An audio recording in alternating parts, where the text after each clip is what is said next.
আল্লাহ ওগো আল্লাহ ক্ষমা করে দাও মাফ করে দাও ক্ষমা করে দাও মাফ করে দাও যত দিনে জীবন বিনা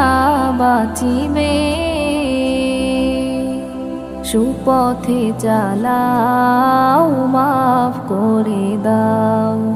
ক্ষমা করে দাও মাফ করে দাও তোমাকে না দেখিয়া নবীকে না চিনিয়া ঈমান এনেছি তবুও তোমাকে না দেখিয়া নবীকে না